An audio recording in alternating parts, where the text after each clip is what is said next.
Arise and seize the moment. Ride on the wings of change. Quietly unleash the power of positive choices.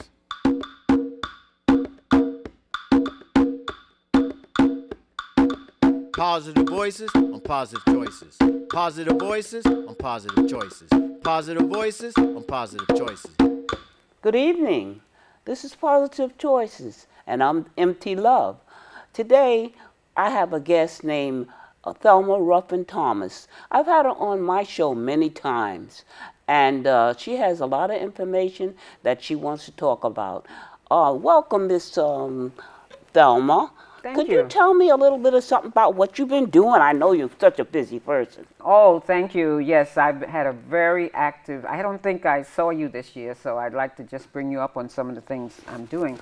But first, I want to talk about the organization that when I came before, the director of the African Folk Heritage Circle, which is an organization of storytellers. And we meet the first Tuesday of every month at Sisters Uptown Bookstore, which is on 156th Street in Amsterdam Avenue. So I'd like your audience to know that we're always there the first Tuesday from 6 to 9 at Sisters Uptown Bookstore. And so the storytellers have wonderful stories. If you are a storyteller, come and tell stories. If not, come and listen. So that's one of the things that I've been doing since the time I've seen you. And I know that this is something that you're interested in too, because I know you've asked me about doing storytelling at your center and also at your church. Right. Okay, so the other thing that I have been doing is that I'm a teaching artist. And I was teaching my art, which is storytelling, at a school on 129th Street in Amsterdam. I think it's called the Urban Assembly. So I was there for about 6 weeks. It finished up on June 9th. And I was teaching the kids storytelling, but specifically stories about the black artists that walked the streets of Harlem. Adam Clayton Powell, Romeo Bearden, Langston Hughes, some others, but basically the kids learned about them. We saw pictures of them. They even went to Langston Hughes' house, which is on 127th Street between 5th and Madison. Oh, isn't that nice? So Things I've never known about Right. also. Yes. So he has a brownstone there, and they're trying to keep it up so that this will be, and in fact that street from 5th to Madison on 127th Street is called Langston's Way. Wow. So I hope that your audience will think about going there and find out about when it's open so that they will have audiences there.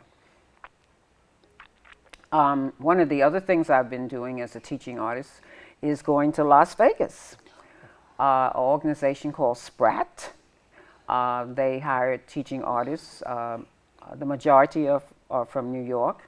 And we go and we share our art. We have dancers, we have writers. And as a storyteller, I would go and the teenagers would come on Saturday.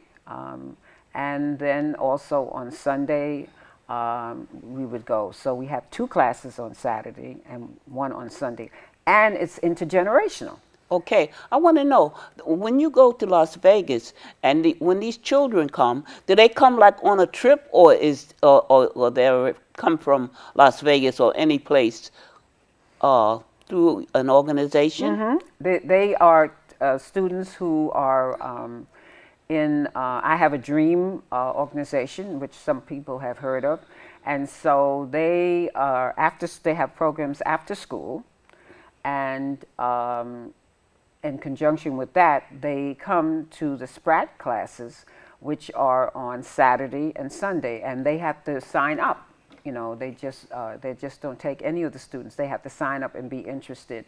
And so a group of them are picked up at a certain part. These are kids who all live in Las Vegas area, and they're picked up and they're brought to a assisted living home with the seniors. So the seniors already live in the building, and all they have to do is come down to the community room. Yes. And we have a program where we have them maybe doing visual art, or in my case, I will be teaching them the power of storytelling. They will listen to the stories of the seniors, and the seniors will listen to their story. And so I've been there 4 times. This year, I will only go out once next year because it's a lot of work just traveling back and forth, and so I would like to do other things. So I'll be going back in February. Okay. And it's a wonderful opportunity to share stories with different groups. Most of the kids are Latino, and some are African American, but majority are Latino. And the senior citizens are all mixed. Yes. African American, Caucasian, Latinos, and most of them come from other places. They moved to Las Vegas because of the weather. Okay. So now, where particularly in what area do the seniors live? It's Or off from where the casinos are? Oh yes, off from Much there. off? Yeah. Where far away? Yeah, it's not. I wouldn't say it's maybe a mile. I Oh, get okay. picked up at the hotel, and my supervisors will take me to the place. But usually it's not more than 20 minutes that we will go there. And they're beautiful. I mean, they really are. They're inexpensive. I mean, the cost of living, of course, is not as expensive as New York. And the seniors are really very open, you know, when I haven't been there a while, and they'll ask for me. One that we went to had their own swimming pool. And so once a month, one of the Sprat teaching artists will go in. Someone will, we have one that does the visual arts, so they'll talk a little bit about drawing and things. And we have one that does movement. When we say dance movement, they'll get to do that. So it's a very interesting gig, you know, that I go to. Yeah, that's very nice that you keep the art going, you know, from one generation to the other. Oh, yes. And intergeneration, like you say. Yeah. That's very good, you know. So it's been a very interesting year, and in addition to that, I've gone to Washington, D.C. for the network of biblical storytellers, because in addition to being a regular storyteller, I'm a biblical storyteller. Okay. And as a biblical storyteller, we meet once a year in Washington, D.C., and we stay at a 4-H organization. And so the first week in August, that's the network of biblical storytellers. And we go there and we have presenters. And this year I did Sonny's Blues by James Baldwin.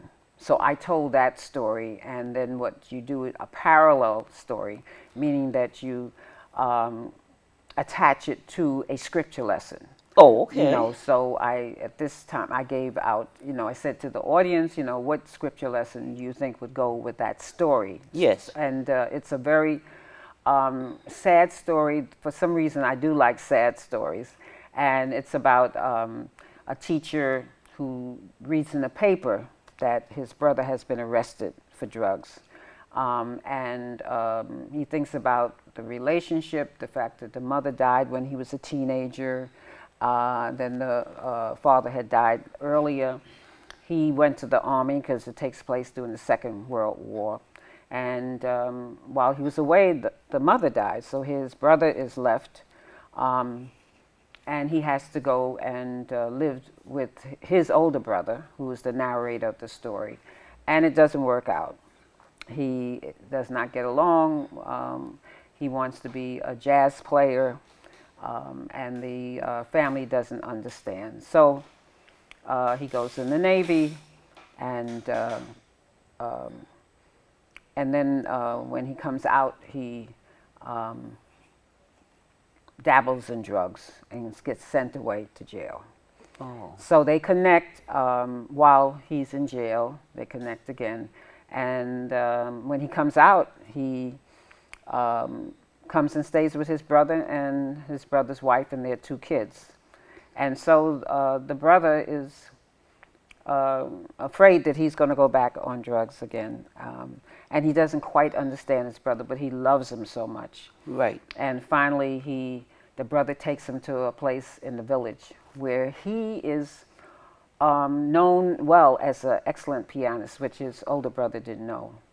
And he sees Sonny playing the piano, and he realizes that it may be a struggle, but his brother is on the right path. Right. And he's appreciated by all these musicians. And it's just a beautiful story. You know. So what kind of scripture corresponds with this story about this particular person?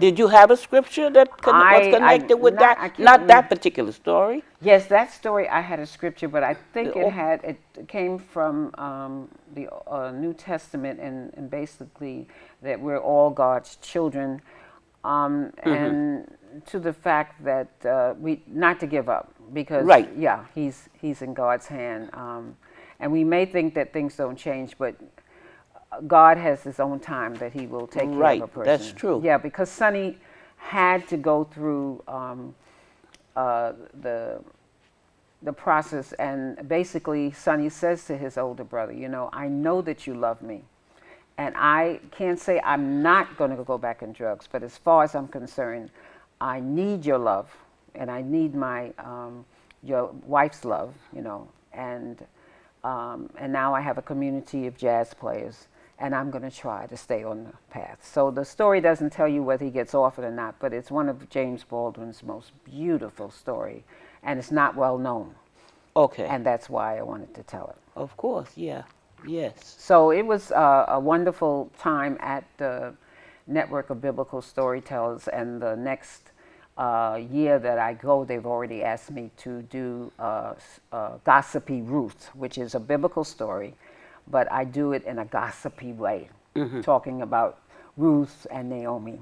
Okay. And so I'm going to start preparing that right now, because before I know it, next August we'll be here. You know. That's the truth. Yeah, and then this year coming up, I will be going to the Black Storytellers. It's the National Association of Black Storytellers, and they will be in Wichita, Kansas. Okay. I've already made reservations for my ticket and also for the hotel, and they always meet in November. Oh, okay. And so, but we meet in different states. And last year they met in Philadelphia, which was right nearby. Right. And so many people could take buses. I took the train. And one of the most exciting things, I almost forgot about that, is that a woman from the LGBT group wanted us to train Dr. Joyce and I, the chairperson of African Folk Heritage Circle, to train the LGBT children to tell stories, because Joyce and I would always go and tell stories at their Kwanzaa. Right. And she said, well, why don't you teach our children? And so they met at my house from October to December on Saturdays from 10 to 12. And my living room was set up just like a classroom. Right. And I have to say it was a commitment to be available every Saturday, and to have the house there. And the parents came, the guardians of the children came, and the parents were a part of it. They had to also learn the principles of Kwanzaa. And we had 6 kids. One was a girl, the other were boys. And they did a fantastic job that year at the LGBT Kwanzaa, which is held at Judson Church in the village.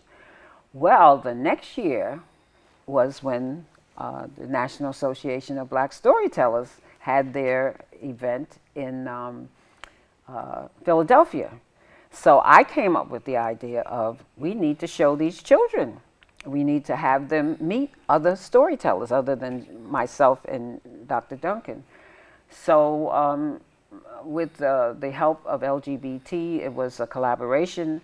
We said in order to get them there, it costs money. Yes. And so we figured out for each child it would cost $500. Wow. And so the person who's in charge of LGBT Kwanzaa is Imani Rashad. And so she said, but Thelma, where are going to get the money? I said, we'll ask people. We'll tell them what we want. And so we had someone to write up the letter.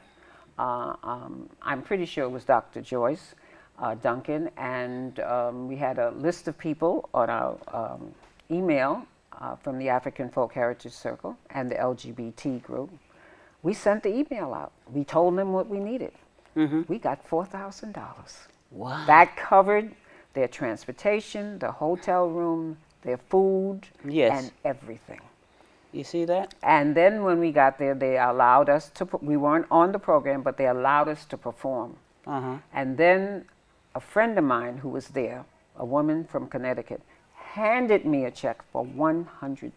Can you believe that? Yep.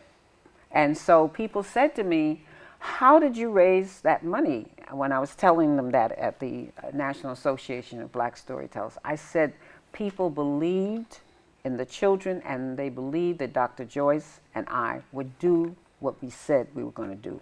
The money would go to the children to pay for everything. Because these children had to come out of school because it starts on Wednesday, and so it ends on Sunday. So they had to get permission, you know, the teachers, and then their parents had to come. So we had to pay for their parents to come with them, you know. So it was a wonderful affair, and we called them the Kwanzaa kids. And my two great-grandkids were also part of it, and she was the only girl there, Cedric Jr. and Lazara Ramirez, and they lived in Albany. So they would have to come down for rehearsals, and she told her father, oh, Grandma brought us to this beautiful hotel, and oh, she just loved it, you know, and I'm their great-grandma, but they all call me Grandma. So as you can see, I had an exciting year, and I also am going to have a wonderful time when I go to Wichita, Kansas for the National Association of Black Storytellers, you know.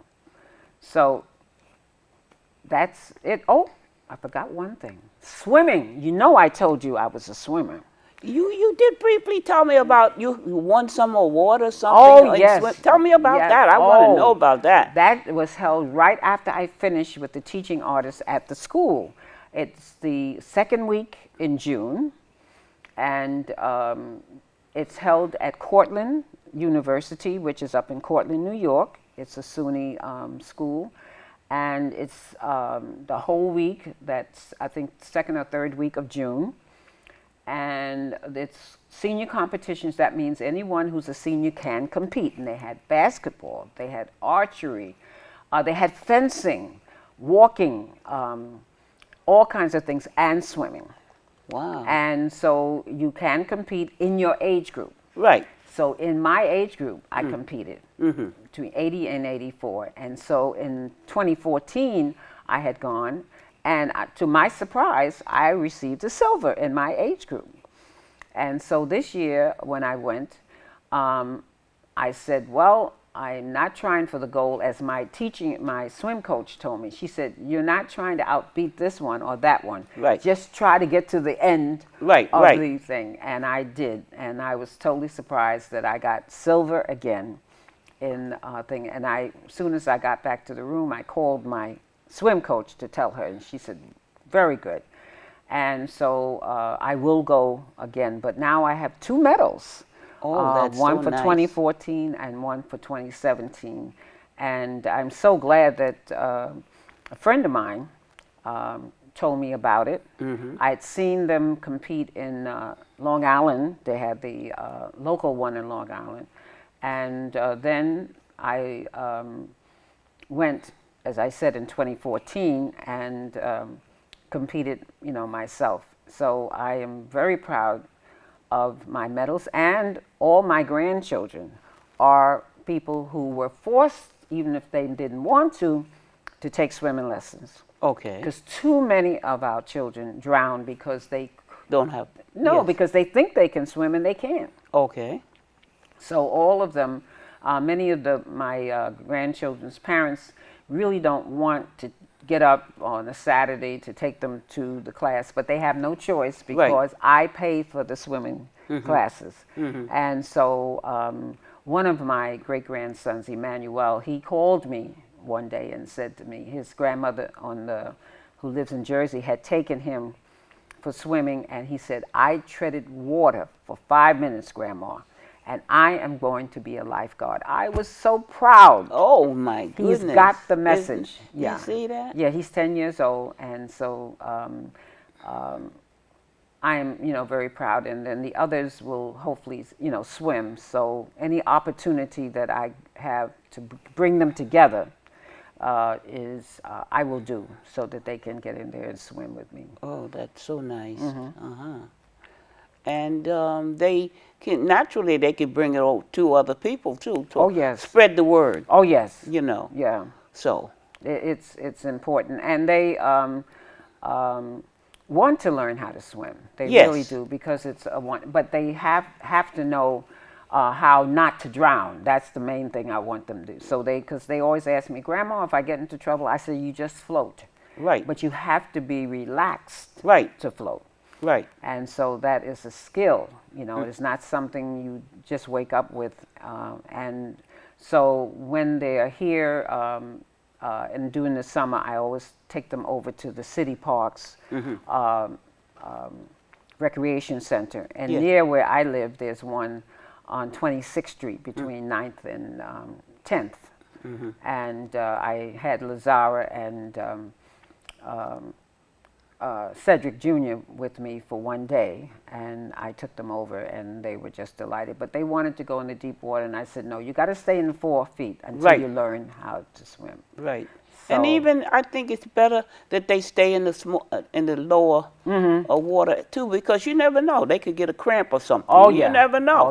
Oh yeah. So it's important. I know I live near Chelsea Pier, so I've been going there, and then I will be going over to the one on 23rd Street on FDR Drive, near FDR Drive. And that's also a city park thing. And it's very inexpensive. For seniors, it's only $25 a year. Oh, that's and really for nice. people who are not, it's $75 a year. Okay. So I went and checked it out. And they have new lockers, and it looks nice and clean. And so I'm going to try to get there. They have aqua exercises in the water, like twice a week. And so I will be going there and getting my exercise, and then later probably do some lap swimming.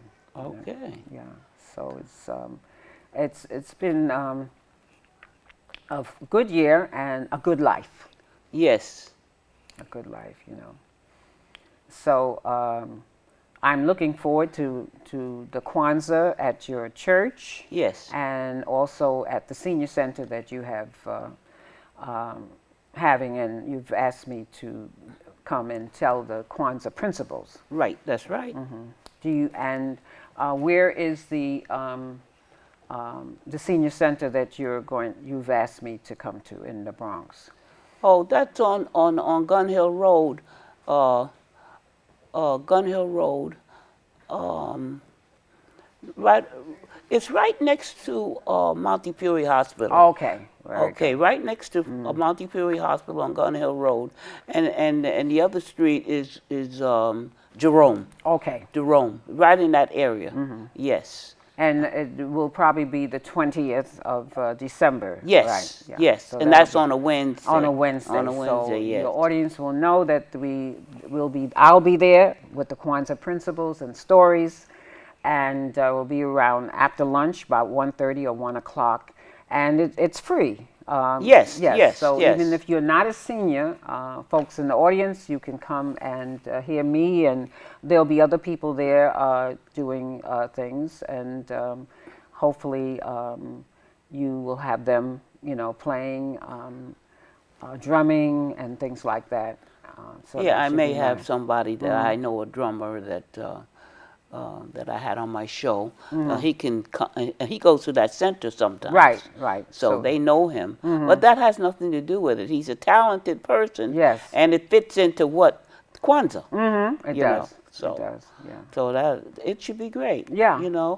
And the main thing is I like to educate people. So many people don't know about Kwanzaa. Yeah. So like we want to let them know about it by me having it, let them know about it. The ones that know about it will appreciate it, and the ones that don't know about it will know about it, and then they'll maybe if I had it the next year, they'll look forward to it because they know what it's about. Yes. Yeah. Yes. I know when I was there last year, it was really interesting that people asked questions about it. So that was really quite good. So I look forward to coming, and I think we also have a date at your church, also St. Paul's Lutheran Church. Yeah, where I'll it's going to be going on to the that. Saturday. Saturday. The first, the week before Christmas. Okay, so I'm so happy that you came. And is there anything else that you might be doing? How's Joyce doing? Oh, Joyce is doing fine. She just was busy today and could not come out. But she will be working with the Kwanzaa and looking forward. That would be in December, the last week in December. But I would like to just remind your audience that they are welcome to come to the African Folk Heritage Circle the first Tuesday of every month. Right. On 156th Street and Amsterdam Avenue to hear storytelling. Oh yeah, that would be wonderful. And I never did get to go over there, but I've always talked to you about it, but I never did get to go over there. Okay. No. But I am aware that you have your organization over there. So hopefully I'll be getting there soon. Okay, we have the rest of the year, and the weather's been good. So it's growing, and one of the things that you're just wrapping things up. Yes. I had opportunity to go to Lincoln Center Education, and I went there as a teaching artist to hone my skills, and it was laborious, but I learned quite a bit and met people from all over the world, and two of those people were kind enough to come to a program that I had at this church in Brooklyn, where I was telling the story of Ruth from the Bible, and the song "I Will Follow You" from Sister Act. Many of your audience may know that song, and they played that when I came to that part where Ruth was telling Naomi that she would not leave her, she would always stay with her. And there were two violinists that was in my class, and I asked if they would come, and they came all the way to Brooklyn. And played, and it was so inspiring, so inspiring. Okay, now, this is Positive Choices, and I'm MT Love. Thanks for watching my show, and as you know, I come on every Saturday night at 8:30 p.m. And thank you for watching my show, and continue to watch it, and have a nice day. Positive voices on positive choices. Positive voices on positive choices.